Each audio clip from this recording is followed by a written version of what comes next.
Welcome to Moss Marketing Mondays, aka the M3 Podcast. Brought to you by Moss Marketing Group, bringing you everything marketing every Monday. Stay tuned for marketing tips and tricks you can use today. The M3 Podcast, marketing knowledge to help you succeed. Let's get started. Welcome back to the M3 Podcast. This week, we got a very special guest. We got Brent Ussary. I got that right? That's right, man. That's right. There is a video on Instagram on pronouncing your last name. So if I got that one thing right, then I got the whole podcast dialed in. We could just wrap it up now. But managing director of the Kansas City territory for Northwestern Mutual. That's right, man. Thank you very much for being on. So glad to be here with you guys. Appreciate it. We also got Logan and Dre on from the MMG team.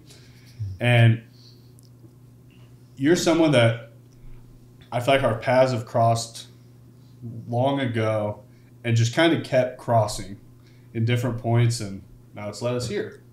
And let's start off where does your story start? Where'd you go to high school? What's from ground zero all the way up? So high school is Mid-Buchanan. Mid-Buchanan's a kindergarten through 12th grade. So I don't know if you're familiar with that. I am not.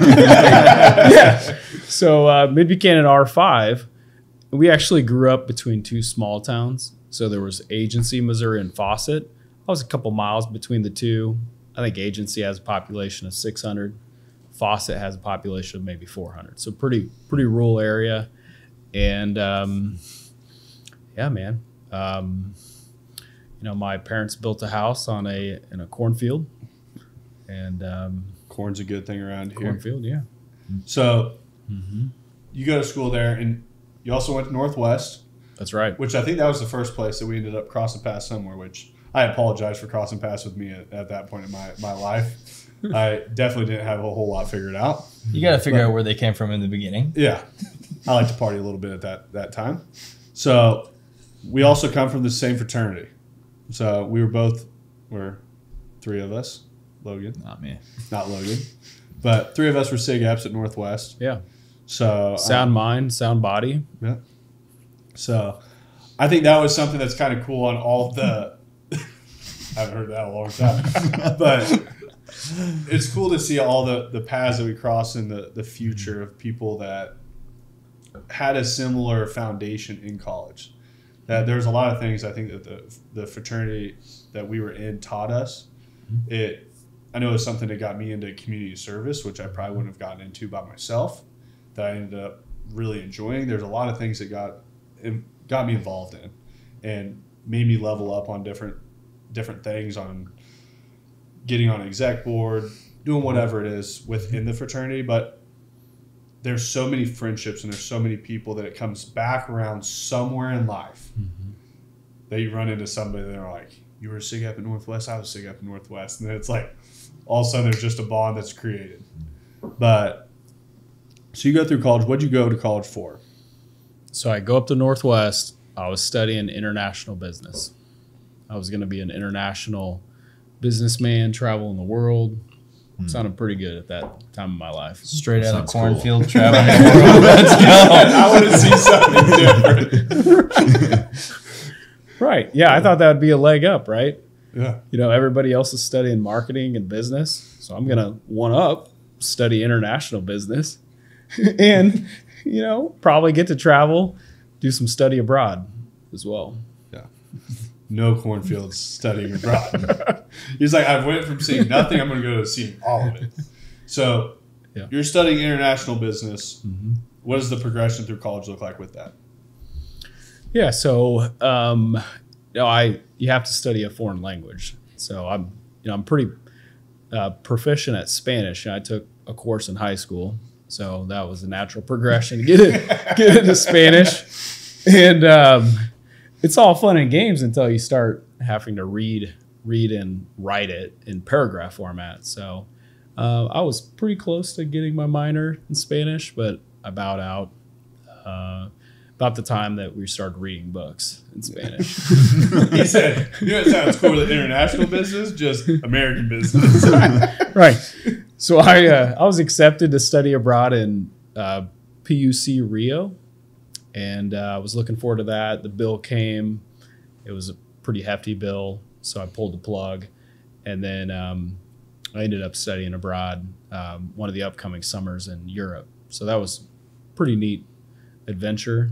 You know, we were out in Europe all summer long and jumped around between Belgium and Germany. We went over to Dublin, Ireland as well. So how long were you over in Europe? Yeah, we were there for the couple months. Yeah. So Dalton and I, when we were getting our geology degrees, we did our what is it? What do they call that? Field camp. Yeah, we did our field camp in Spain. So we were over in Spain for 6 weeks. What was that like? It was a crazy cool experience. It was most people think Spain and they're thinking Barcelona, which that's where we flew into, but we were up in the Pyrenees Mountains in a little city called Ainsa, and we were hiking all day, every day. You want to talk about God's country? It is a part of the world that has never been touched, and you'd be hiking for hours, and you'd pop out, and there'd be this little house that was built way before America was ever even founded, and it's turning off water, coming down the mountainside, and they have sheep everywhere out there. I'm like, this is a postcard. These people out there are like, seeing these two American guys popping out of the woods, hiking over there, like, hey, like, you're a long way from home. Yeah, and it was like just the coolest thing that being over there and getting to experience a different culture, and the people of Europe were a lot smaller. They ate a lot healthier than we do, for sure. But first time we get there, and Dalton and I sit down, I was like, appetizers, it shows like salted almonds or assorted vegetables. I'm like, you guys got like chicken wings or like anything like that? No, it was. We lost some weight when we were. Yeah, the portions are much smaller. Yeah, for sure. They don't eat as much meat either. No. When I was in Switzerland, I had a hard time with it. I was struggling the whole time. It's like, do you have anything that has like a cow? Did you make anything out of a cow here? It was 6 months of being hungry, pretty much, or 6 weeks of being hungry. So, so you go, you study abroad, you come back. What does your journey continue on as? Yeah, so I started interviewing, and I realized that dream may not be what I was thinking. So I interviewed at a couple different international opportunity companies and realized you don't get to tell them where you want to go, how long you want to be there, who you want to talk to, and what services you want to provide. So I realized my autonomy was going to be pretty limited, and so I delayed making a decision, went on into grad school. So I never really planned on going to grad school, and wasn't really a big fan of school, but I was able to luck into a pretty unique opportunity. So I earned a GA opportunity working for the dean of the business school, and so got to stay in Maryville another year and a half. Nice. I stayed in Maryville an extra year, but it wasn't for grad school.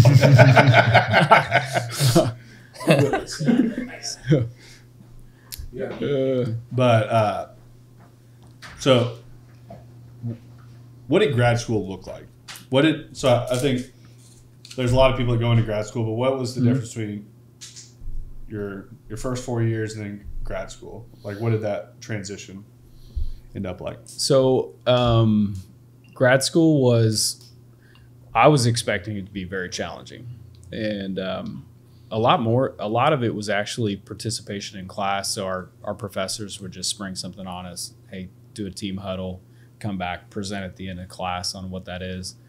And what was nice about it is we actually had people that would be business owners or actually had ran businesses that would come in and do case studies. And so that was nice. I think, that started spinning my wheels more towards business opportunities. And I think even just helping me understand that there's simple fundamentals of growing a business, right? You've got to have a product or service, and you got to be able to promote it. And so, grad school was not some huge challenge. I think a lot more of the responsibility was on the individual to just get your work done. Yeah. And I think that is in business as a whole. I think there are a lot of people that overcomplicate it. I think there's people that go in, and I think having a business plan is great. I think you need to know what your costs are. You need to understand those numbers. Mm-hmm. But there's also a point that you have to have a good product. You have to know that the world wants your product. And a lot of times people focus so much on just new customer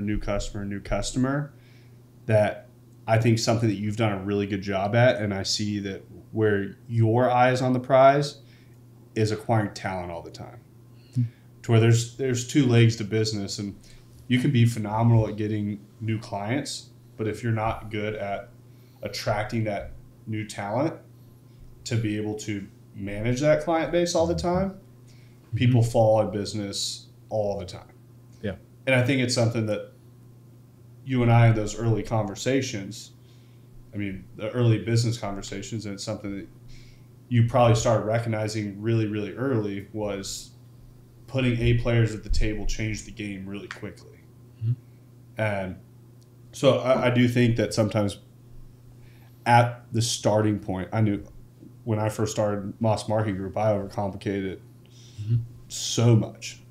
I thought it was like some crazy equation I was trying to figure out. And I'm like, no, you have to provide great service and then get the right people to be able to manage the service. Then you're just building out processes inside all the time.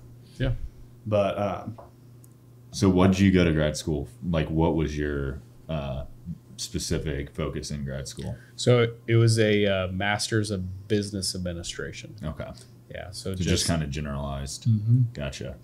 Where in that, was it in grad school that you kind of got an idea for, more of what you wanted to do in the professional space, or how did that come to? Yeah, no. So I was pretty fortunate that both of my grandfathers were business owners. My father purchased one of those businesses. My uncle purchased the other. And so I grew up doing labor in those businesses, but I was always inspired by the opportunity to grow something, create something. I think I always imagined at a higher scale, higher level, of being able to interact and create impact, not just at a local level, but at a much, grander geography. And so I continued to interview, and nothing was feeling right. Yeah. And Northwestern Mutual had called on me since my junior year of college, and I continued to tell them, no, thank you. I'm not a finance guy. I don't like crunching numbers. I really don't like math. And I'm so lucky that they continued to follow up on me. Literally at career fairs, I would dodge them. I would go out around the table. I would be like, oh gosh, they're gonna see me. and I'm like I said, I'm so lucky that they finally caught me, coerced me into interviewing. And I realized from the outside looking in, it's very different than the inside looking out. Mm-hmm. So once they started talking to me about long-term relationships, and most of our clients would work with us for 43 years, 97% retention of clientele, that started sounding pretty intriguing. So no, I actually hadn't considered finance. I thought the opposite of it. And then as I was finishing up grad school, it was one of those decisions like, I got to do something. So I went for it. Nice. Yeah. I think one thing we kind of skipped over on was, you said your grandparents owned labor jobs or labor companies, and you worked in that. Yep. Do you feel like that gave you a work ethic? Because I feel like a lot of the people we have on here hustled at a really young age. Yeah. So then going into that business profession or starting a company, starting a branch, that's something that a lot of people to run from, but something that doesn't seem to intimidate people that have a hard work ethic. Yeah, I think that I'm so lucky, right? When you think about it from that standpoint, my dad worked 7 days a week. I would go to work with my dad on Saturday and Sunday on occasions, and we work together. So that's all I knew. I would get home from school or sports, and my dad would come home at 8:00 at night. His dinner would be in the microwave, and he would inbound phone calls at the kitchen table on the cordless. And so yeah, no, that he has a dirt contracting business, so I specialized in shovel work. And after maybe like 5-10 years of that, was promoted to backhoe operator. That's a big promotion. You're like, I can do way more with the backhoe than the shovel. And the climates were never like perfect conditions. Like when you hire a dirt contractor, it's usually because there's a problem. And so usually that problem is mud, or and so I would bury equipment, and then my grandfather had started that business, but on the other side of the family was a sawmill. And so I have multiple cousins that spent a lot of time in that business. And I didn't work there a lot, but I remember some times where I did stack lumber, with earplugs all day. You're pulling a board off the grading station, and it goes in bin number 7. So just repetitive all day long. So yeah, that kind of work, teaches you that,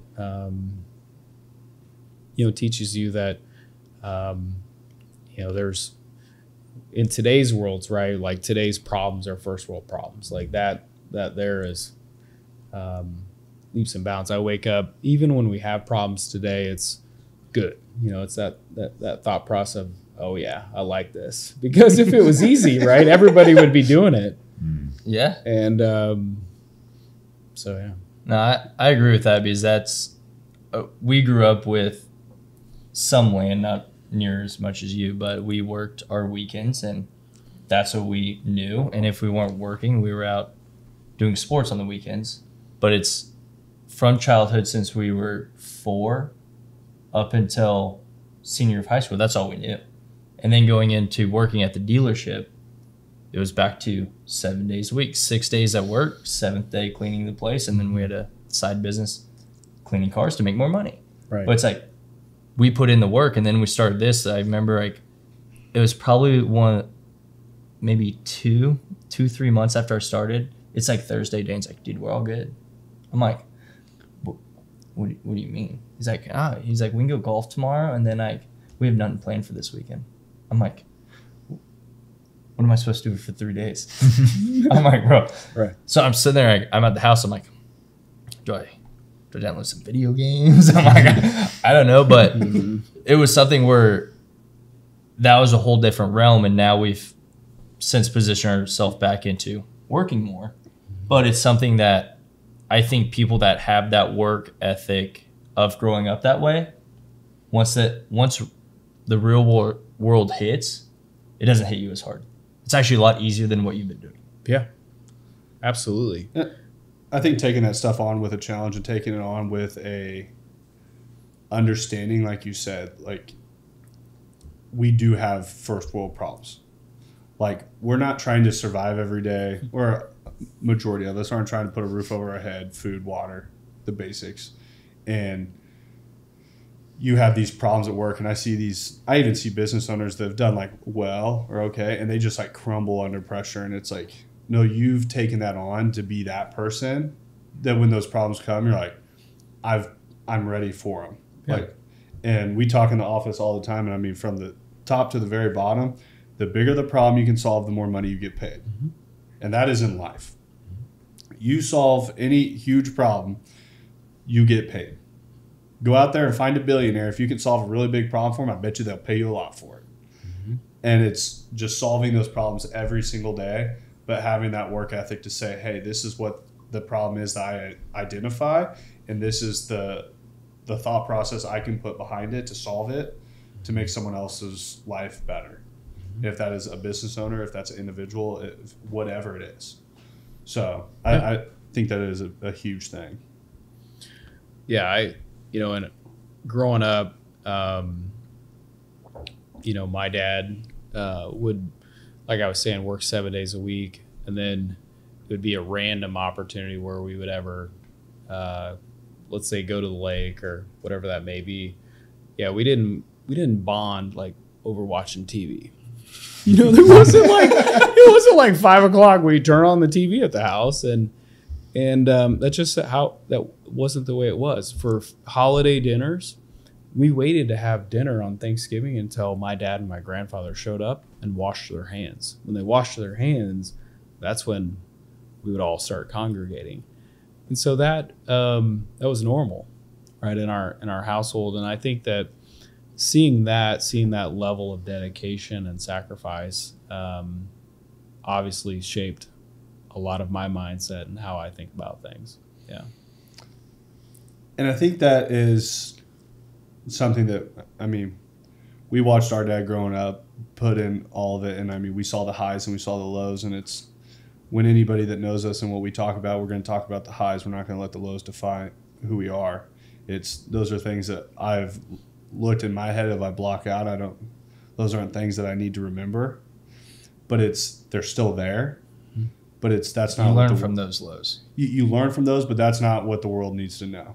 So it's like, I look as our childhood, we did get to experience a lot of things that other kids didn't. We got to experience a lot of things that kids should never experience from a whole different side of the spectrum too. But those aren't the things that I discuss. The things that we discuss is our dad made great money growing up. We had planes, we had big boats, we had all these things that we got to experience that, but it's also, everyone's like, it's easy being you guys. I'm like, you come put in the work we put in a week at the house.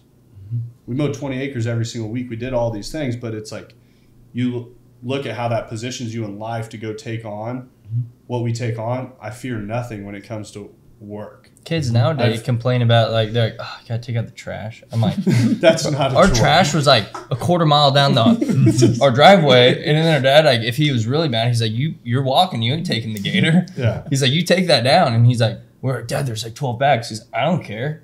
It's like, okay. You learn to keep your mouth shut. But it's just, you look at that, like you said, that dedication. We saw what our dad put in to do that. To where I think at that point we didn't understand what we were watching, but it burned into our head at a later point that now I fully understand what I was watching. And I think that changes that kind of business lens moving forward to say, this is what has to be done to take step from B to C, that most people never get that step, or C to D. So we were very fortunate to see those things. And like you said, our dad was on the phone all the time when he was home. Like, if he was at home, he was sitting in his chair, he was on the phone. Yeah. But that's what had to be done to put him at the level that he was at. And I think when you then progress into Northwestern Mutual, I want to bring this back around. We get on a tangent about growing up like nobody's business. But so you get into Northwestern Mutual. What did that look like from a family dynamic too? Because I feel like coming from a family that is out working with their hands every day and doing that kind of stuff, you come home, you're like, I'm going to be a financial advisor. I'm going into finance, Dad. Like, what did that? So yeah, the family wasn't cheering me on. Yeah, they're like, what? Who? What are you going to sell? That doesn't make sense. Yeah. And they were saying things, my mom was like, it's a tough economy. Nobody has money. Oh my God, you're going to have to sell. You're going to have to sell yourself. And, I think she believed in me, but she didn't want to see me fail. And so, yeah, my parents were not cheering me on. But I think what I realized too is those things that you choose to do that are really hard that nobody else wants to do, that's where the big opportunity is. And I think that, when we were in college, we were talking about this earlier, that there were people that were pursuing opportunities that seemed like a sweet deal, right? Get your per diem. But the quote that I can always remember is successful people choose to do what unsuccessful people choose not to do, right? Or unwilling to do. And so, yeah, whenever I thought about the world of finance, it looked like a big opportunity. And I didn't really know anybody else that was having the courage to jump into that and go out and impact and help people. And that was really, that was my goal, was how do I help people? I knew I wanted to work with people. A lot of the places that I interviewed at, I could tell that it would be a very short-lived relationship, maybe put a smile on somebody's face today, but sayonara, right? And so I really like the opportunity of in the financial industry. We're going to be there right alongside our clients from here on out. Right? We're going to be ideally one of the most significant relationships that they've ever had, that's going to take them farther, push them farther, encourage them, and see it through to the end with maximum opportunity. So those kinds of things excited me. And I can remember before I went to training, I'm sitting there in my parents' house and I'm reciting my phoning language. Hello, my name is Brent Ussary. And I remember looking up at my mom, and she's looking at me like, God help my son. And I wasn't even sure at that time if I could figure it out. Look over at your mom. She's like, "You're doing great." Right? She goes to the room. Going, what am I going to do? Oh yeah. He's not selling nothing. He's moving back home. She's like, yeah. Well, she wanted me to live at home. Yeah. She was like, Brent, live at home for 6 months, save up some money. And I'm like, no, if I'm gonna do this, I'm all in. Like, I'm going broke. And I did. In my first year. In my first year, my roommate and I, our rent was $800. So mine was $425 and his was $375. And he spotted me twice.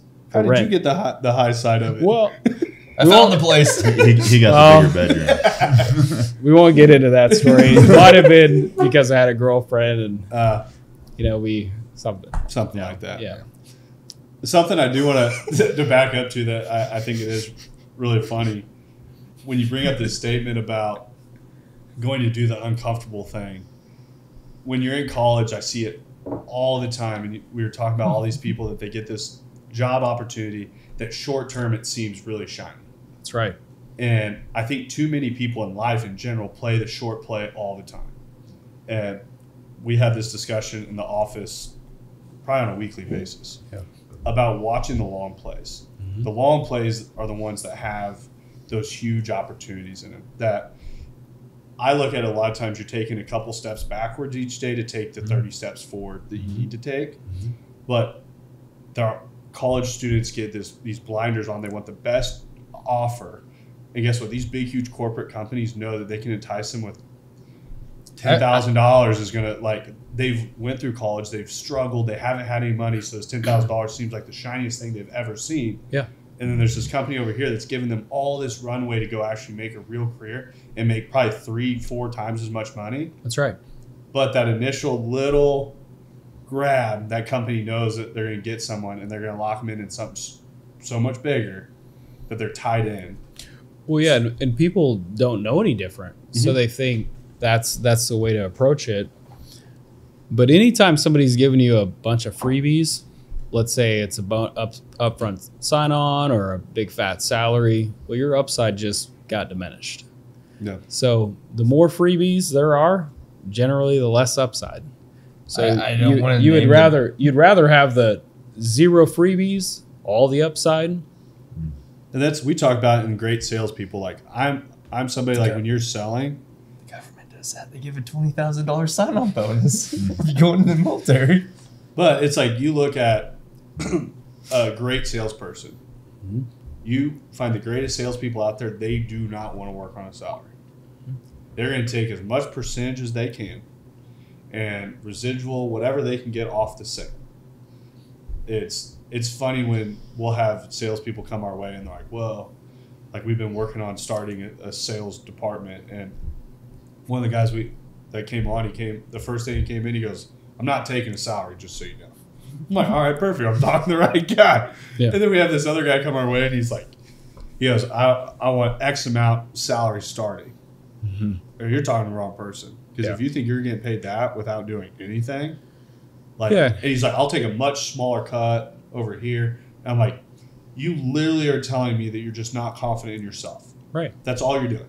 Because the person's confident in their self and their ability and their skill set that they have is going to take that upside over here that they're in control of.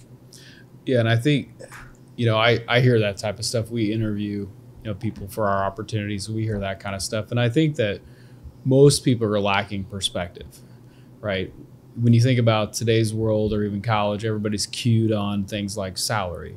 And so I think that for me, whenever I began in my role, in my company, I was 100% commission. And I was probably the only person I knew that did that. And I don't know that it was so much from a place of that I knew at that time I would have all the upside, but I think that I knew that I would work hard, I was coachable, and why wouldn't I bet on myself, right?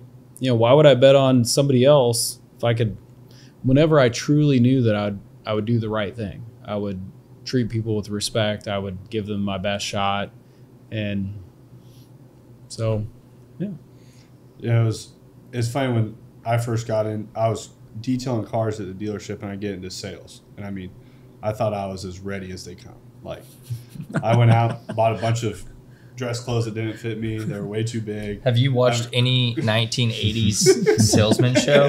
That was Dane when he first stepped on that sales floor. I show up and I'm like, I'm so confident what I'm going to do. Like, in my head, like up to this point, and my dad's like, do you need any help, like money-wise, anything like that? I'm like, no. I also live at home, so it doesn't really matter. I have nothing to lose. I have nothing to pay for. So I'm so confident coming out the gate to sell cars. And I absolutely just fall on my face right out the gate. And I was like, whoa, like, when I answer the phone, I'm like, these people got a lot of questions. I'm like, that's not what I went over in the training. Like, I watched all these training videos, and they don't tell me how to do this stuff. And I remember probably my second week there, my dad calls me. We have a full sales meeting over the whole dealership, and my dad starts playing my phone calls out loud to everyone. They'll humble anyone really fast. You want to talk about that point in my life, I felt about this big. And I was really sitting there like, wow, does it really sound that bad? I was like, that's bad. Likely a lot of evidence you're a good listener. Yeah, it was listening to the whole thing. I mean, there was not a single thing I was doing correctly. And then we're going over. They asked Dwight Keller, you said it was 20 grand. What are you doing? But it was just like one of those things that I was once again fortunate that it was a family business. Like, my dad wasn't helping me out in it, but I fell on my face, and I was like, I couldn't quit because it was my family. Yeah. Because if it probably wasn't, I probably would have walked out and told because I had this like ego and I had this confidence that there was no reason that I should have had. And I think getting humbled in sales and having those kind of understanding that no is okay, like, and getting that just repeatedly over and over and over and over, just kind of reshapes the way that you think in sales and kind of reformats that, and then also makes it to where you have to learn if you want to ever break that cycle. Mm-hmm. So I think you probably starting off like you're like you were actually like living on your own. At least I was. So you're like, I gotta make rent. Yeah, I mean, I was making $425. I was terrible, man. We were taught different scenarios, different situations, and for the most part, a lot of the times whenever I'd hear something new, I would freeze. so haven't heard that one yet. Let me jot that one down. Yeah, where's my notes at? So I'm in my cube when I began, I had like every objection you could ever hear. Yeah. Like, yes. Got that one. What's your next one? And I mean, that's the thing about, helping people, doing sales, is that you strive to do the best thing, but you'll make mistakes, right? You've got to give yourself grace, and you'll learn from it. I can think of, I talk to a lot of our guys, and I tell them I've made way more mistakes than they have combined. Oh. I've learned so many of things not to do. Not to say. He said that one. Don't say that one. I'm gonna put that up on the wall. Actually, they did not react good to that. Hung up immediately. But I think that the best way to learn is to try, right? You've got to swing the bat. You've got to give it your best. And I think that's probably a problem with a lot of people not reaching full potential, is they're not putting themselves in a position to capitalize. They're not putting themselves in a position to fail. And, in the world of finance too, we help a lot of people. I mean, we have clients. I'm sure our firm has clients in every single state. And sometimes we have really big opportunities. And so, in thinking about that, you've got to be thinking about, especially in business, about what could go right. If you're sitting there consuming yourself on the downsides, or, oh my gosh, where you could make a mistake, you're probably going to lose. So I think that over the years, as we continue to think of what could go right and the opportunities there, it generally will head in that direction. Your outcomes are gonna be closely related to what you're thinking prior to actually meeting and facing that. But the big thing is you got to face it. You got to show up, do your best, and things tend to work out. I think that what business owners build in their head most of the time is what happens. And I'm talking, that's deep down inside. Like, every single day, if you're driving to work and you're thinking every single thing that's going to go wrong. I know business owners that, like, I've known that have listened to somebody that said the economy was going to tank 2 years ago. And so they adjust everything business-wise and they tank their whole entire business when they have all the momentum in the world. Mm-hmm. And it's like, and then I've seen people that are just so confident what they're doing and they don't even, their product's not that great. They're just, but it's just that vision is so clear in their head that it's like, that vision deep down inside that's in your head, if you focus on that every single day, once again, it can be either really good or it could be really bad. That's where you're driving that ship to. Absolutely. Yeah, everything happens twice. First in your mind, and then you live it out. And you've got to be more powerful than your environment. And so, no matter what's going on, there's always opportunity. And I think in times like 2020 and COVID, fortunately, we didn't own a restaurant. Fortunately, we didn't own a gym or a bar where, you were literally fighting the city, over opening your doors. But we continue to know that, man, people need us. So although there was a ton of uncertainty, you flip on the TV, it seemed very spooky. We had a record year in a year that was very challenging for most people. And that was hard for us to verbalize and put it out there. Like, we just had a record year in a time that was pretty spooky for most people, but we just kept going. We kept living forward, living out our vision. And you've got to, most people are not going to outperform their vision, right? So you're just not going to default, have success. So you've got to have that vision out there. And then, you align all of your actions, your decisions, your moves, your people to continue making progress towards that. And in 2019, when I became managing director, we put out some ambitious goals for what we would do in 2023. And there was 3 ambitious goals. And it's pretty wild. As we wrapped up our year, we had achieved all 3. And it was, I don't know what that is, right? And, I think that when you have that ambitious goal, you've got to truly believe it's in there for a reason, right? And that reason, whatever that may be, if God put that in you or whoever that is, you've got to pursue it, right? I think one of the biggest things that I see is that most people are not chasing their full potential. They're just by default getting comfortable and saying, oh, I don't know that it's me. No, we are all, here for a reason, and we all have potential. I think more people need to be chasing that. I think you touched on something in there too, when you talk about all the opportunities that we have every day. And I mean, I was watching a video on like the red car theory, that you drive to work, you get there and they ask you, how many red cars did you see on your way in? You're like, I don't know, like 5. And then the next day they say, now come in, and they'll tell you that they'll give you $100 per red car you see. You come in, you're like, I saw 120 of them on the way in, but you Right. looked for them. Right. It's the same way of looking for opportunities every day in what you're doing.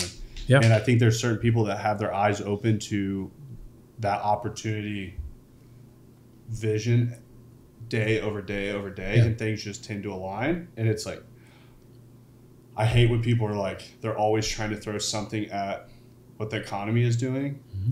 There's the worst times in the world where millionaires were made, but they just saw different opportunities in those. They looked at the world in a different lens to find opportunities. That there's always opportunities presented in front of you. You just have to be able to open up your eyes to see them. Mm-hmm. And I think too many times in business and life and whatever it is, their brains are trained to look at the negative, that they watch the news all the time. They put all these just negative things into their head, that if you're watching the news every single day and they're telling you that the economy's down, you can't make money, you can't do this, and every night you're going to bed and you're like, I just can't do it, I just can't do it. Right. Or You'll buy into that story. you buy into that narrative, or you say, instead of doing that every night, I'm going to read on books of successful people. That's right. That I built that narrative in my head instead. Bingo. I think most people buy into narratives that are not productive. Yep. Right. Yeah. You look at our society today. Most people are going to take the easy route. They're going to say, "Oh, it's tough times," Yeah. and It's an excuse to get out. yeah, I think we're probably at a young age, adolescent or a young professional age. We're hoping for opportunity. We're hoping for things to work out. But I think over time, as you mature, you realize you create your own opportunities, right? Opportunities don't just, my phone doesn't blow off the hook and somebody say, you know what, we have $100 million that we're looking to, that we have no idea what to do with. That'd be a nice phone call, though. Yeah. We Still waiting for it. we seek out the opportunity. We go find it. And I think in business, if you're thinking that it's just going to come to you, yeah, good luck, right? Good luck. And you could probably have a good living. You're probably going to have some stress. It's probably going to be feast and famine in years like 2020. You're probably going to panic.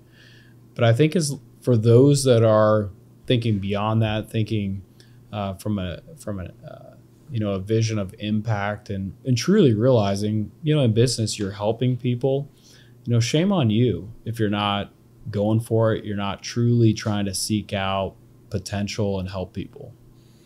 That's the way we've talked about it, and I think a lot of us have, is like, we're all at an age of, we can put it all on the line. Like, we talked about it, I think 3 days ago. It's like, what's the worst case scenario? Mm-hmm. We run that scenario through our head, like, that is better than a lot of people. And that's if everything, like, tomorrow something happens and it's just like, it's all gone.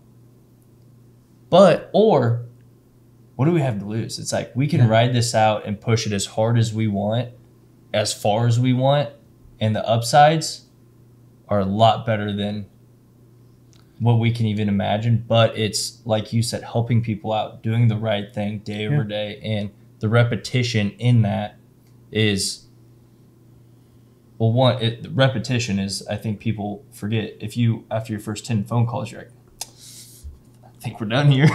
Well, It's just hitting that day over day, and then sitting there, it's like, if we keep doing this, it becomes a number game. You work down the line, and then you're like, yeah, this was the right move.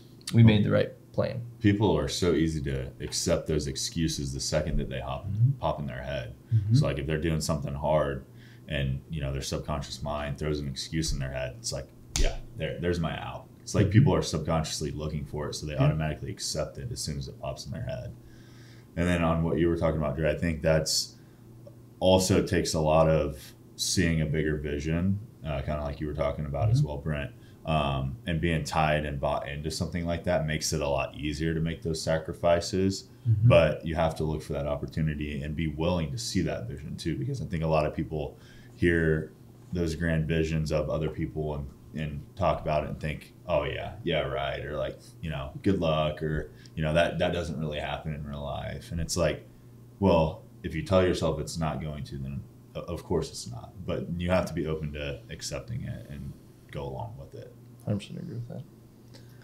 So let's jump into a little bit of the financial side.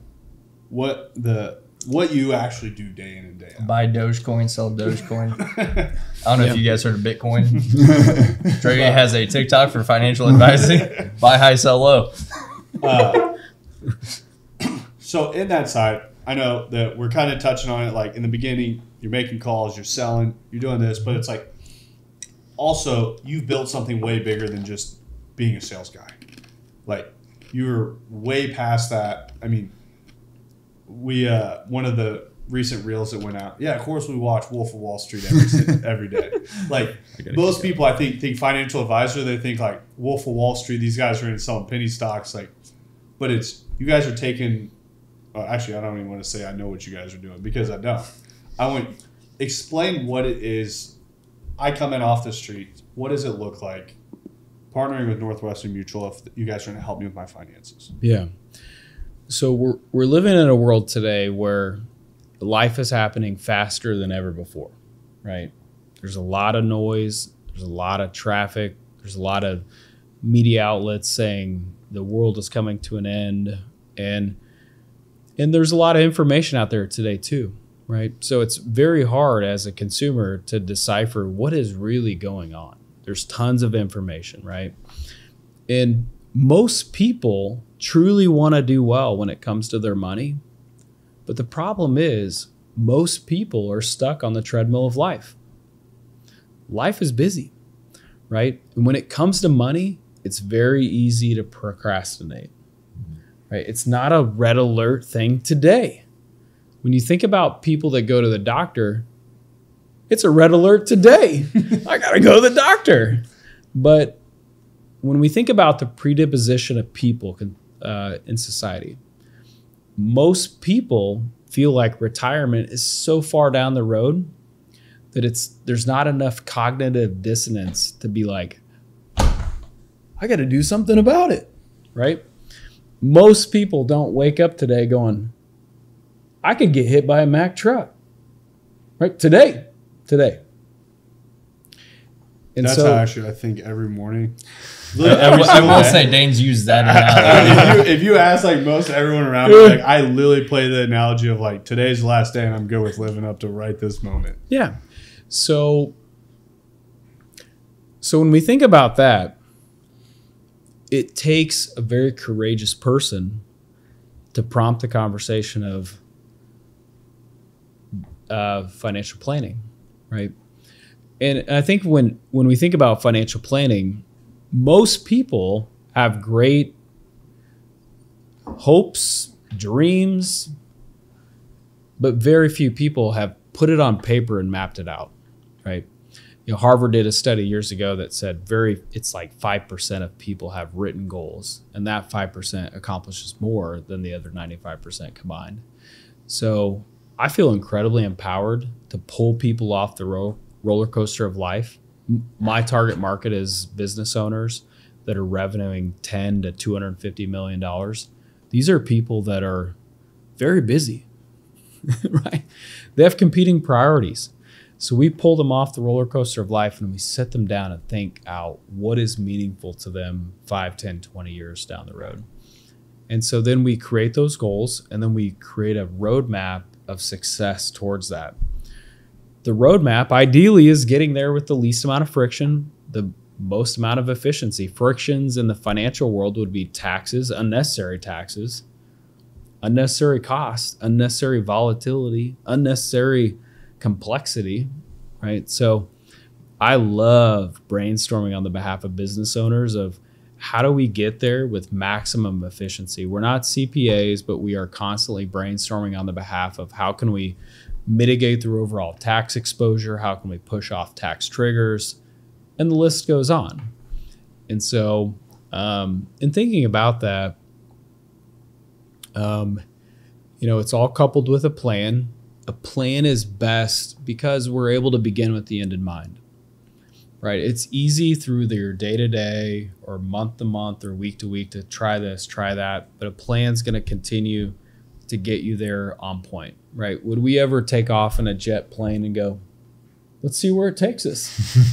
let's just see where we end up, right? What's the pilot got planned for us? Right. I mean, it might be kind of fun. We never just like take off and go, let's see how far we can go, right? You always have a destination.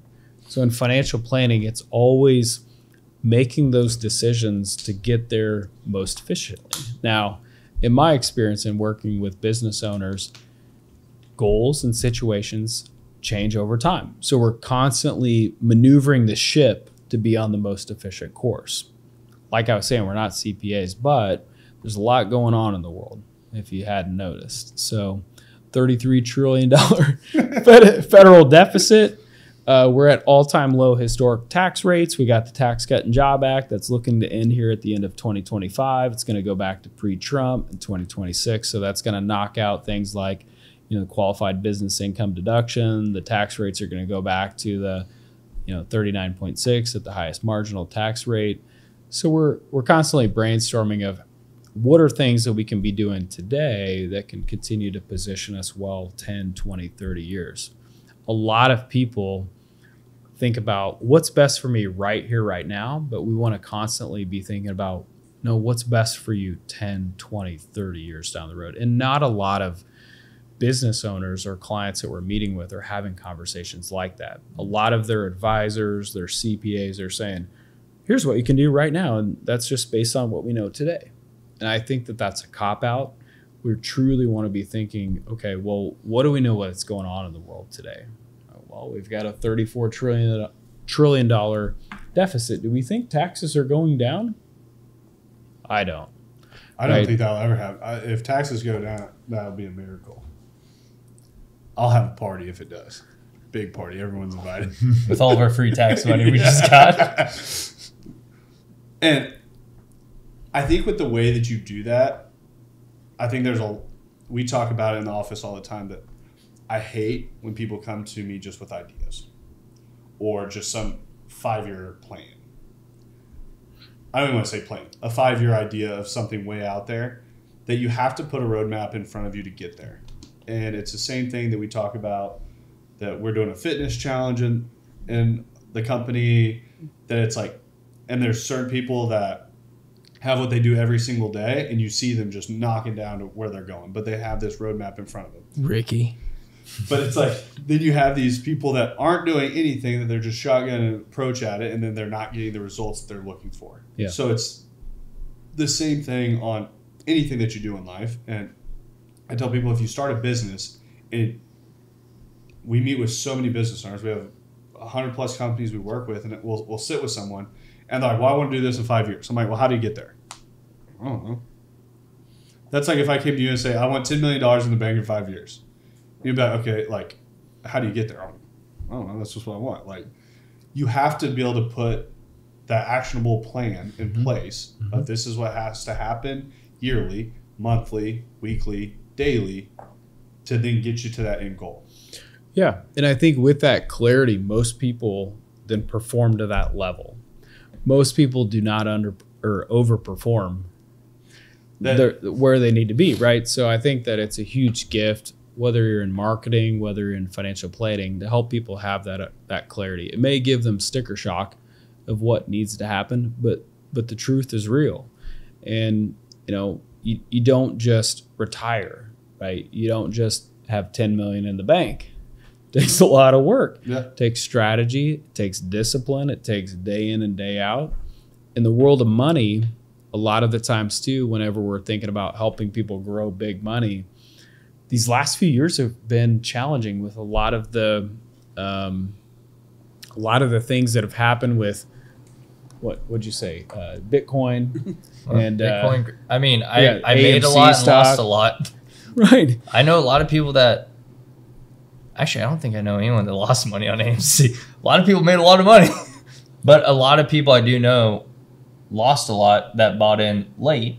But it's about the planning of buying in at the right time on the right product, essentially. The other thing too, you're talking about the one winner of 100, where people try to do the same thing with 99 others that they all lost their asses on. No, I need that 9,000% growth. But the one that hits 4%. and it does win, then that's what makes public headlines everywhere. Yeah. To where it's like, you also have to understand, like, I wasn't somebody that threw a bunch of money at AMC, but it's like, you saw people that were like, they hit AMC, then all of a sudden they were a financial advisor. They're telling everyone how to spend all their money. They're doing all this stuff. Like, you got to invest in this. I already know the next one that's coming. And then they talk 5 of their friends into investing in some other stock that tanks in 4 days, and then they just lost their friends a bunch of money. And they're like, well, I don't know what happened, man. Yeah. Yeah. And that's sad. It is. When you think about, because it's not, I mean, we can laugh about it for younger guys, but what's sad is there's 55, 65-year-olds that were behind on retirement that took all of their life savings and threw it into something like Bitcoin when it was at $60,000 a share, and they lost it all, right? That is the tragedy, right, of the business, because in today's world, the markets are not the same as 50 years ago. 50 years ago, you had to read the Wall Street Journal and these Microsoft, that looks good. Call up my broker, buy stock. Nowadays, people are on the app. And we have 13-year-olds at school on their bathroom breaks trading stocks. I'm glad that 13-year-olds are getting into something like that. Maybe it's a little bit more productive. Back in the day, didn't you have to have X amount to essentially buy stock? It wasn't for everyone. Yeah, you had to be able to purchase the stock. Nowadays, you can purchase mutual funds at a very small rate. Yeah, you can buy slivers of stock at a very small rate. Yeah, partials. But yeah, that's a big thing, is that wealth is built foundationally. Wealth is built systematically. It's not a flash in the pan, and I think that for the younger generations, they're challenged because they see of some of these hits, or they see on Instagram, the other guys driving the Lamborghini, but they don't realize their dad had gifted them that money. And when it comes to wealth, you got to build it properly. It's not an overnight thing. You've got to be thinking long term, like what you were talking about, the 10 to 20 years. And as long as you can continue to think about that, you can go far. I did try getting my dad to give me $2,000 when Bitcoin was at $200. My buddy's like, dude, you need to buy this. And he's like, at the end of the semester, he's like, I'm reading a lot of stuff. He's like, it's going to go big. And I'm like, Dad, we need to invest this like my buddy did. And it was like maybe 130 when he put it in. I'm like, Dad, I just need $2,000. I'm like, let me do this. I'm like, if not, I'll figure out a way to pay you back. He's like, yeah. He had no way to pay him back. Zero. I would have figured it out.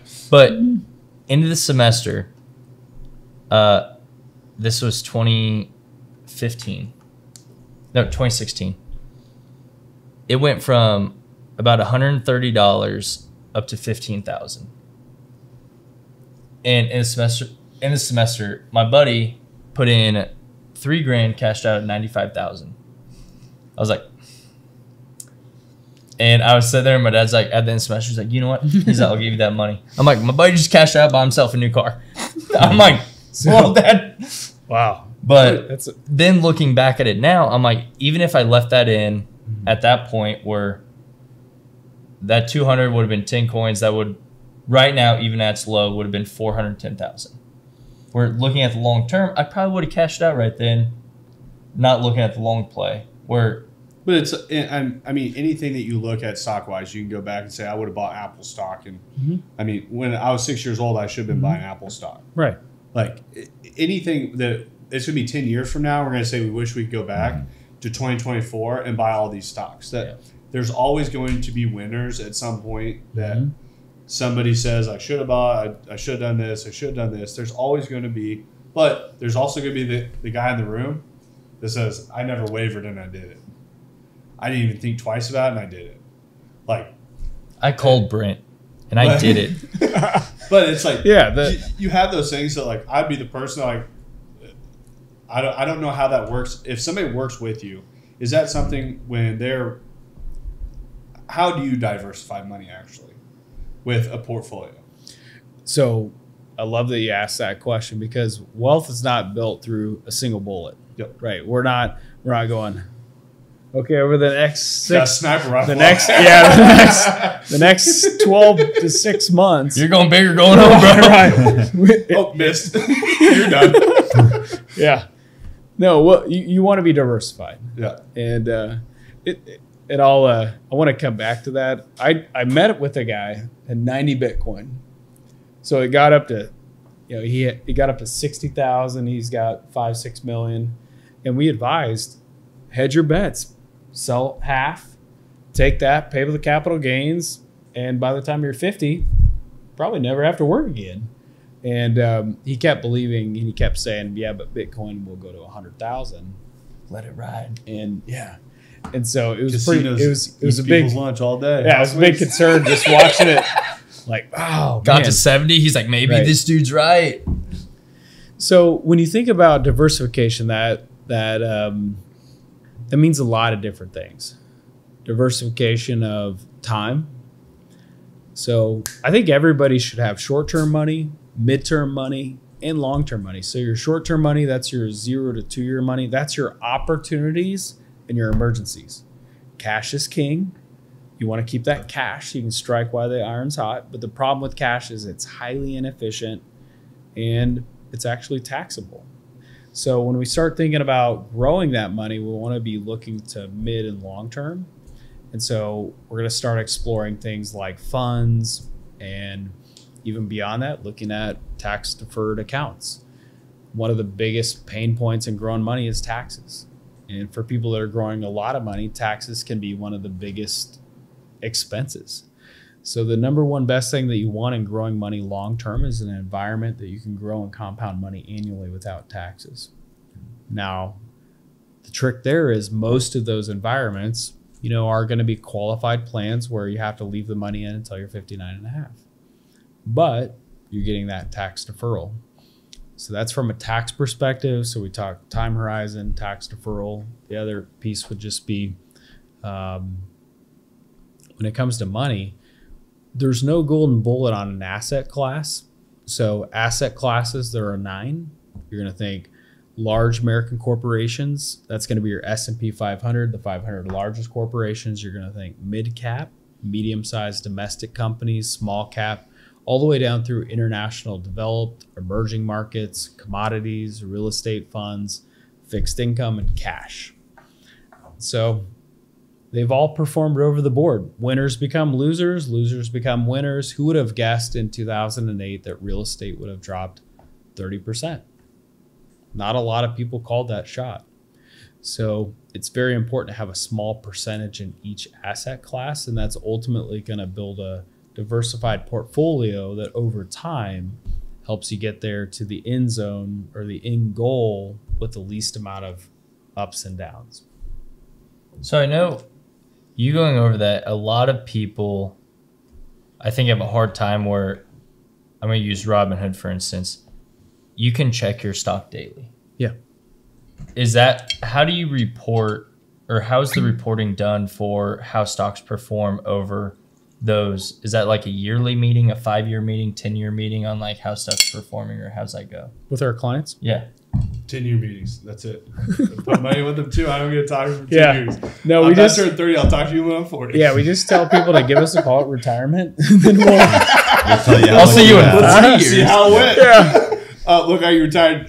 Did it go too hot? You need to work 20 more years. I think no retirement. Yeah, I think all of our clients have different needs, and I think a great relationship when it comes to talking money is an ongoing relationship, right?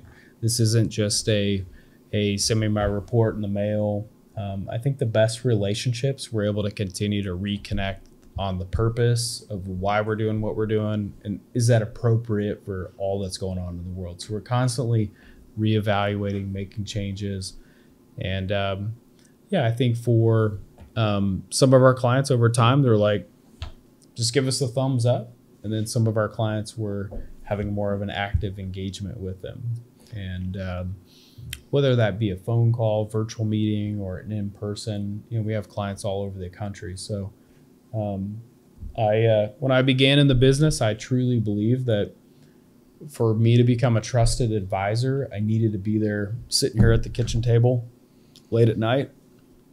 And then I quickly realized over time that people are not necessarily looking for you to be there, but they're looking, to understand that they can trust you, your stuff. And so A lot of our meetings today actually, especially for our out-of-state clients, are virtual. Yeah. So when you have a client, like when I was off of a very diverse profile and say we're doing all these different things with money, does the person working with you have a choice if I say, hey, I want to play aggressively? Mm-hmm. Like, yeah, get aggressive with the money, but I want the big wins? Or are you like, hey, I advise you not to do that. That's my position here. I advise you that you take X amount, you put it towards the safer play over here. You put X amount to medium play. You put more towards high risk. Or how does that conversation look when you're talking with people? I think it depends on their profile. Is this somebody that has, in a function of time horizon, right? If they're 65 years old and they're saying, hey, we want to take all of our money and throw it on black, probably not taking that order, right? So, and thinking about how we would invest, there's a lot of different ways we would take into consideration. If they have, we've got philosophies. Generally, our philosophies are tried and true. They're from a function of the industry that's been intact for many, many years. And so, in thinking about that, I kind of forgot where the hell your question was. Yeah. No, just sorry. Been there. Yeah. Like what? No, just if that is which you answered in the fact that you guys have your tried and true process. And if I come in and I say, hey, I want to be crazy aggressive. Oh yeah, yeah. Okay, we're not betting it all on black. That's a terrible idea. I Yeah. don't want to be involved with that. Oh yeah. Go down to the casino and throw it on black and see what happens. Yeah. Come see me if you hit. So I would say, are they on a fixed income, or do they have unlimited upside? Are they a business owner? Continually, I'm going to reinforce that a business owner has their greatest rate of return right within their business, right? So most businesses are home run opportunities. And I think about some of our most successful clients, they're achieving great rates of return in their business. Whether that be private equity, whether that be whatever that may be, their margins are typically attractive. And so we're not saying, hey, we're going to beat that. But we look at that as the home run money. And then another segment of wealth could be the aggressive bucket. And then the aggressive bucket could be equity driven type portfolios. And so let's say in the business, we're achieving 20% margins, 30, maybe 40. Well, are we really going to beat that year in and year out in the market? No. Right. So in the aggressive bucket, we're chasing market returns. So if the business is doing 20, 30, 40% returns, why would we then take a chip off the table to go over here and perhaps watch it vanish? Right. So most business owners are not coming to us saying, hey, I need you to beat returns that I'm achieving in my business to then potentially watch it vanish. But most business owners are saying, I think we got something good going on, but if we're to take chips off the table, where can we put those that have a decent rate of return? So it's more about return of principal versus rate of return. And so we explore those ideas, but everybody's in a different situation. Yeah. Got a couple questions for you at the end, and then we'll wrap it up. If you could give one word or one piece of financial advice to people, I feel like people listening through, financial advisor, you're here, you've done well for yourself. If you could give somebody just one word of financial advice, if they have a financial advisor, if they don't, whatever they're doing in their daily lives, what would that be? Create a goal. Get clear on your budget. You got to know what's coming in and out, right? So once you got the goal, you're clear on your budget, create a plan, and then automate it. So one of the biggest struggles that most people have in building wealth or building money for goals is they do not automate it. So for me, when I got started in the business, I remember I was told to automate, and I wasn't certain what the upcoming months could look like. But as soon as I started that, you're able to build upon it. So the big thing is most of our wealthy clients, they've automated their wealth, right? It's paying yourself first. If it comes down to you writing a check when you think it's the right time, it won't happen, right? If you go, well, I'll just wait till the end of the year, it won't happen. You'll negotiate with yourself.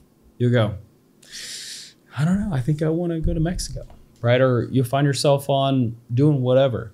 So you've got to automate it. So paying yourself first is one of the biggest things you can do. And then you just keep ratcheting it up. You ratchet it up year after year. You grit your teeth and you're like, I don't know if I can make this happen. And then you make it happen, right? At first, you're concerned. Can I make this payment to my future self? Am I paying my future self first? And then in a year from now, you're doing better. You turn it up more. You just keep turning it up more. And I would say that's probably my biggest piece of advice is it's not a flash in the pan. That's not how you build wealth. It's not Dogecoin. It's not Shiba. It's not AMC. It's putting money away on a consistent basis and allowing compounded interest to go to work. And in 10, 20, 30 years from now, you look back and you go, holy cow. I'm a genius. I can't believe I put away that much money, because then your money is growing on top of money. And I think that's one of the biggest struggles facing young Americans is they're not forcing themselves to do it at a younger age. They keep waiting. They keep thinking, I'll make more money and then I'll do it. I'll eventually get to 6 figures and then I'll do it. No, you got to do it when you're making 30 grand. Carve out $50 a month, $100 a month. If you can't save money when you're making 40 grand, you won't save money when you're making 100 grand. And some of the clients that we meet with at times, I've seen people making $1 million a year. We go through the itemized budget and they can't save $1,000 a month.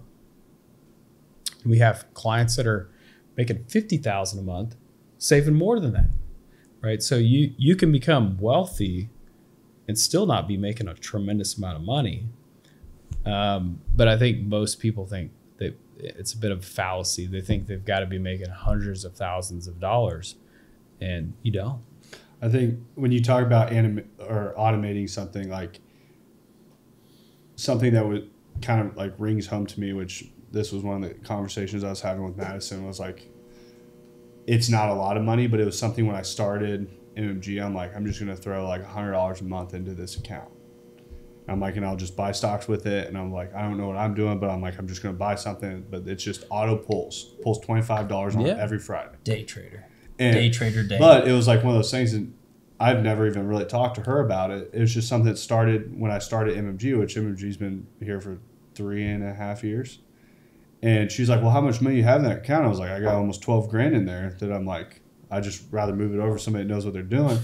But she's like, don't you have like $25 a week, people? I'm like, it's weird how fast it actually compounds. Like something that I never even really look at. I jump in there once in a while just to like buy something with it. But it's like, that's just an auto pull that $25. I mean, we spend that at a gas station getting like inside the gas station, not even filling up the car. Not even filling up a vehicle. Yeah.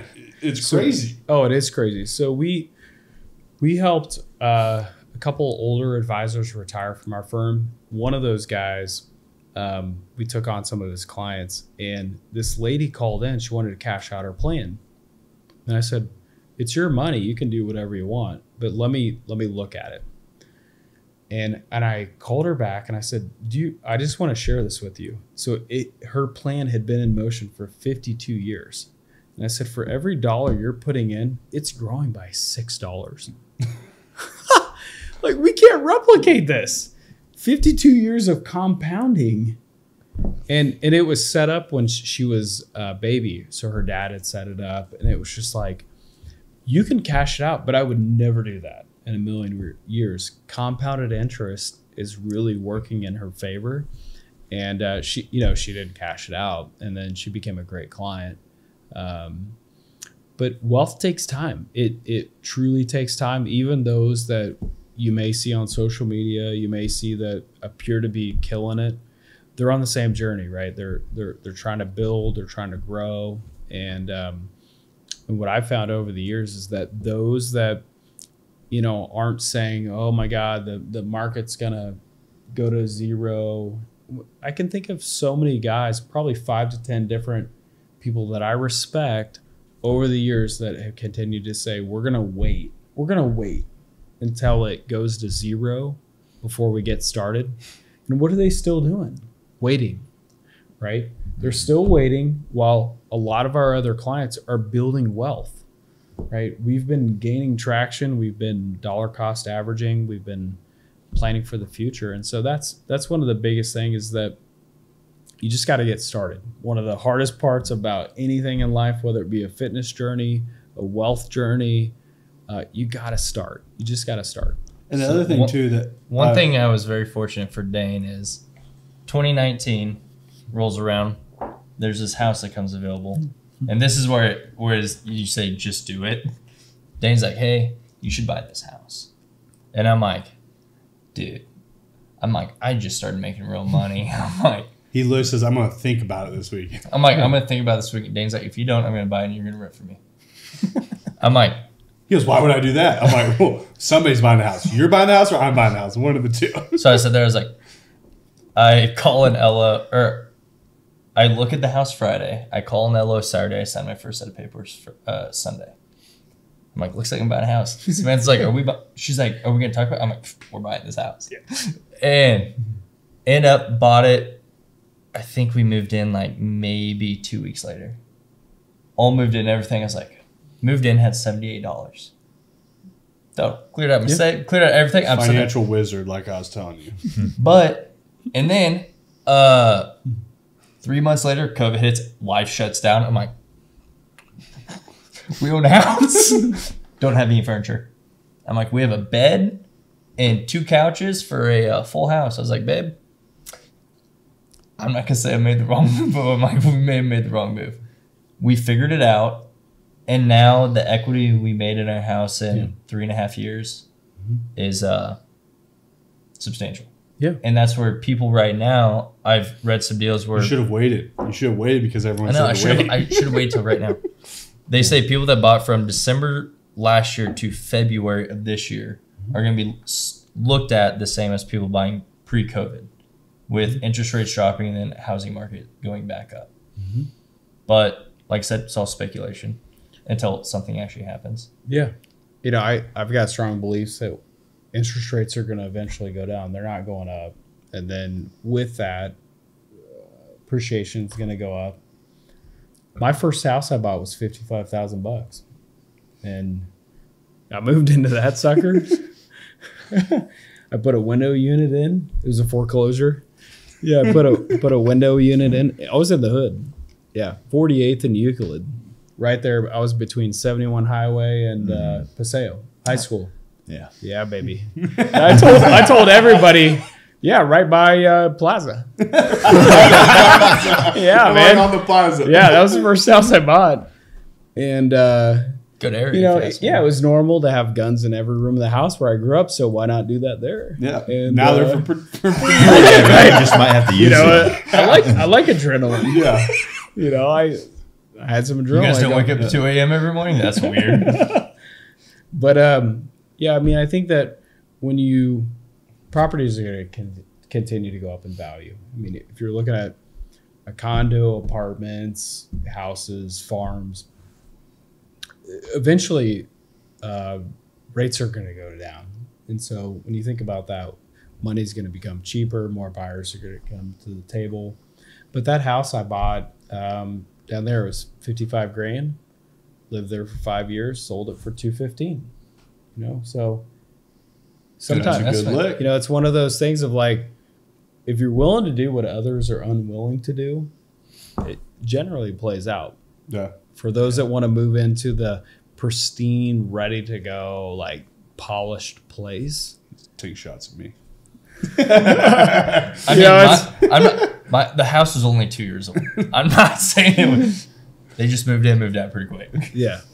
But outside the housing market, one thing I also do want to touch on as dealing with a financial advisor. I think a lot of people think when they give you guys money that it's just gone. That I have $100,000 in the bank, I give it to you, I'll never see that $100,000 again. Like, that is still your money. Like, that is still money that is just being utilized differently to still go to work for you. So I think I tell people all the time, like, you take $100,000, you set it in your safe at home, you have it in cash, or you set it in your savings account at the bank. You say, I have to have $100,000 there. What, 9% loss a year on inflation pretty much? Like, you're just letting that money's losing year over year. To where that's where I think there's just a misconception when people have money, have it with somebody that makes it money instead of it losing. Yeah. Is that correct? Yeah. I think it's hard for a lot of people to imagine letting go of their hard-earned money to let somebody else manage it. And I get it. I think about my grandfather that started a sawmill, and he had bad financial advice. And that turned into a much bigger problem. And there was a professional that was giving advice that wasn't legitimate. So I know the pain of then having to backtrack on all of that, because then it became my uncle's business, and both of them were exposed to that pain. And so I think that a lot of business owners or people, they think of, the money I can best manage it myself, but you got to find somebody that you believe in, you trust, somebody that you feel like you can work with long term, that you could build that together. And I think that when it comes to money, you got to have a high level of trust. You got to be working with somebody that you want to have a conversation with routinely, or Every impromptu. Yeah. And I think that it needs to be a relationship. Can't be a transaction. And I think that's where people go wrong. They don't build to what their potential is, or they when it's a transaction, it's got to be somebody that you feel like you can continue to evolve, you can continue to build with. And I see that, whenever years ago robo advisors came out, and I can remember people asking me, is that going to challenge our industry? And I said, absolutely not. People worked way too hard for their money to then just give it to a computer. Like, they need somebody that they can work with ongoing to continue to evaluate of what's happening. Mm-hmm. What do we need to be thinking about? How does inflation affect this? How does Hamas, attacking Israel affect this? Things like that are very important. And so I found over the years that those that are achieving financial goals are generally working with somebody versus trying to DIY. Yeah. Yeah. So say an individual comes off the street to your branch, is there a minimum that people have to invest a month to get started investing? It's a great question. So once I finally realized that I wanted to explore the financial industry, I did interview at a few different companies. And there's companies out there that you must invest $500,000 or $1 million. And when I began, I didn't know anybody that had that kind of money. I'm buying a $50,000 crib. So yeah, I was paying. My money's tied up, man. I was paying $425 a month in rent.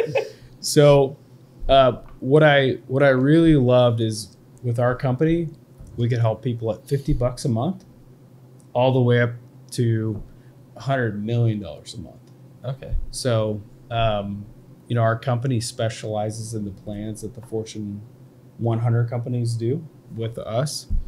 But what I loved is whenever I got started, I could help people at a very small level get started.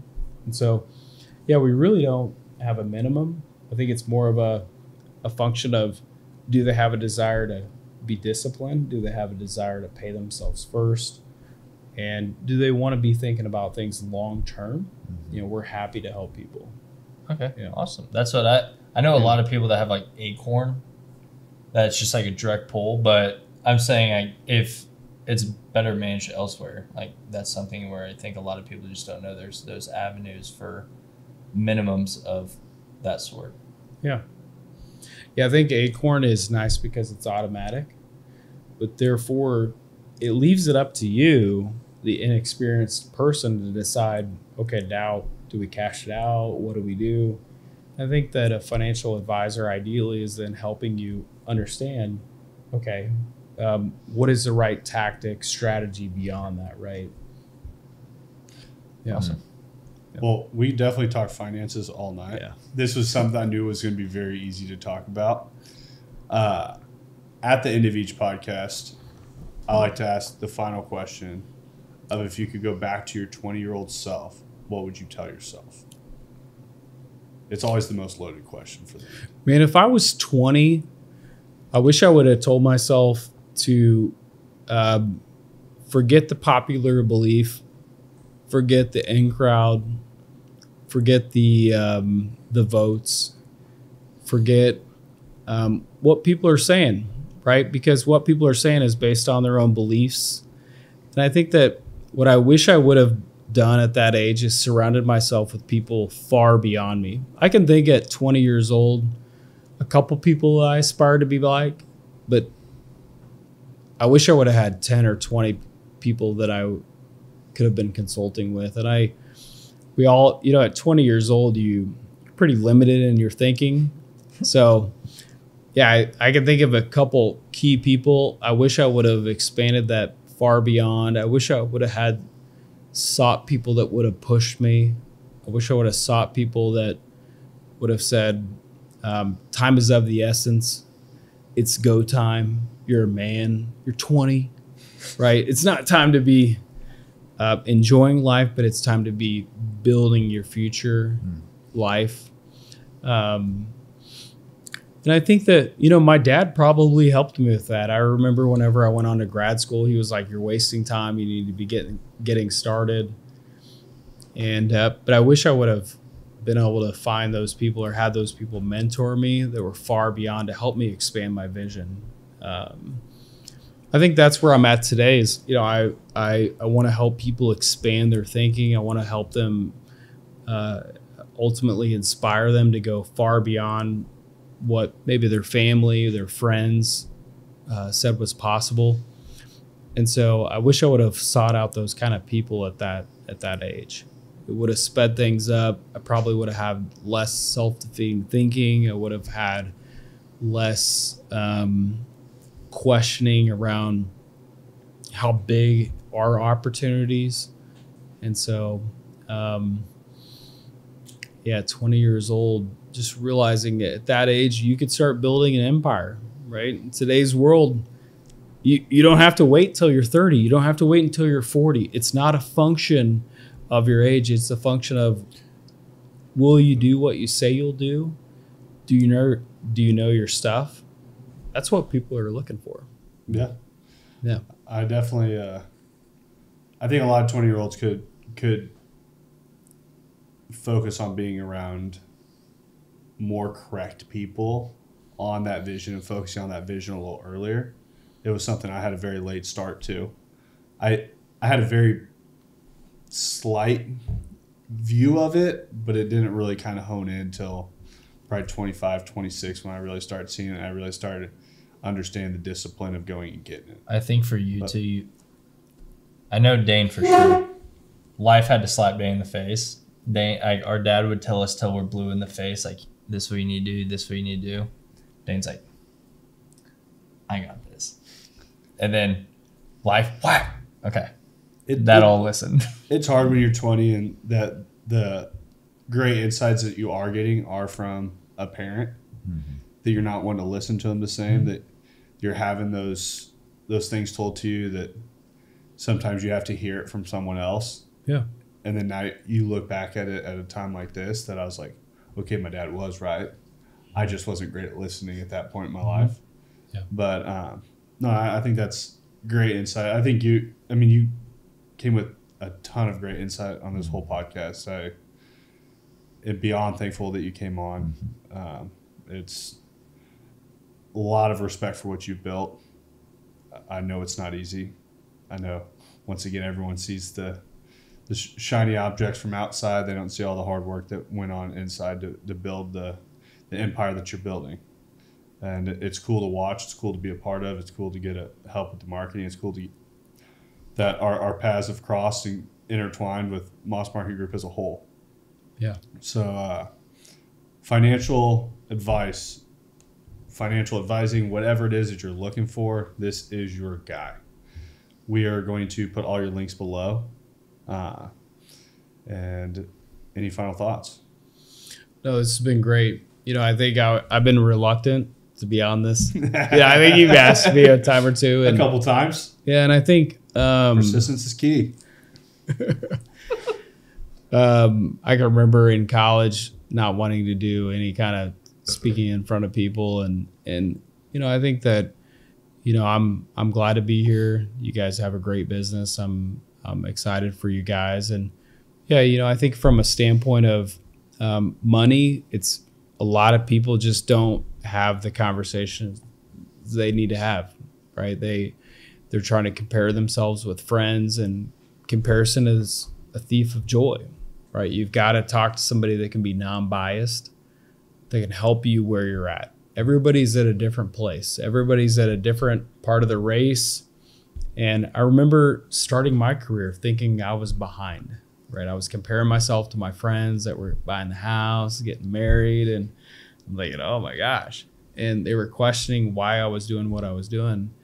And I just think that you've got to connect with like-minded people. You've got to be considerate of your circle. You're not going to likely outperform your circle. Too many people get comfortable in what their friends were, who they were. And I know that's been a challenge for myself, right? I really like people, high school, college, and you've got to continue to be thinking about, those friends of the future, right? And people that are like-minded, helping you continue to think bigger. And I think just wrapping it up in some thoughts would be seek out advice, right? You don't have to work with somebody, but seek out advice. A lot of the times in the financial industry too, or even when it comes to growing wealth, most people are willing to have a conversation or 2 or 3 with you with no cost. So why wouldn't you do that? Say, here's my bold vision. Here's what I'm thinking. Tell me what your thoughts are. Show me the roadmap. And if it aligns with you, why not go ahead and give it a shot, right? Start paying yourself forward. Start thinking about where that could lead you. And I think most people don't take those steps. 100%. Yeah. Like I said, tons of great insight on this. You're a wealth of knowledge when it comes to the financial space. And I'm glad that you're on my side of the table. So I'm going to say that's it for the M3 podcast. Thank you, Logan and Dre, for being on. That is it. Peace. Thanks for listening to the M3 Podcast. Be sure to subscribe so you don't miss the next episode. Want to learn more? Check us out on Instagram at Moss Marketing Group, on Facebook at Moss Marketing 58, or on our website at mossmarketinggroup.com.